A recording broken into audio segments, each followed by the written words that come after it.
Automatic Works. Ito na yung bit natin na LED. Ito. So ito na sa mga sir. Nagpalit din kami ng ano niyan, buong bumbilya na itong buong bahayan ng bumbilya na to. Ayan, pinalitan namin kabila. Tsaka dito kasi yung isa sunog na. Pagka kasi magpalit ka lang ng ganito, ang advice ko, pagka nagpalit ka ng ganito at hindi rin urig ang ikakabit mo, dapat palitan mo to LED para hindi mangitim. Yan ang mukha niyan, nangitim siya.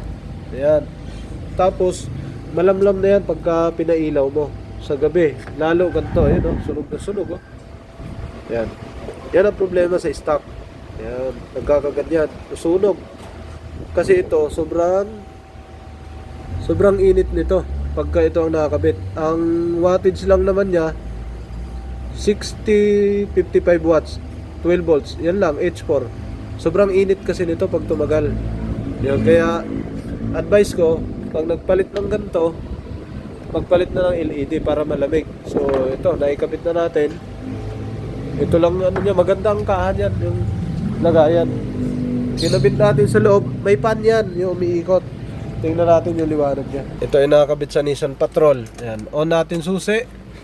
Walang ilaw oh, tingnan niyo. Dito yan mabibili sa Automatic Works. Pwede kang makabili yan. Maliwanag, umagang umaga, pero ganyan kaliwanag. Pero yung projector, mas maliwanag dyan. LED lang to, nakalo. High natin. Yan ang high niya oh, tusok na tusok. Yan ang liwanag niya. So lalo pa kaya pag gabi. Pinalitan to kasi malamlam na daw ang ilaw. Tapos baka hulihin daw yung may-ari, sabi niya. Kaya hindi siya, kaya pinapalitan sa atin ng bago. Ayan o, ang lakas ng liwanag niya. Ayan o. Okay, so yun yung pagkatapos natin mapalitan. Napakaganda ng ilaw pala na yun. Pag tinignan mo, hindi siya gaanong sabog, hindi siya masakit sa mata. Ayan o. Alright, may pan yan sa loob, kaya walang init. Okay, off na natin. Ganyan siya mga sir. Napakagandang LED. Ito lang. Alright, sa mga gusto magpakabit ng LED, pwede na kayo pumunta dito sa Automatic Works Tapia. Pwede niyo ang puntahan mga sir. Alright.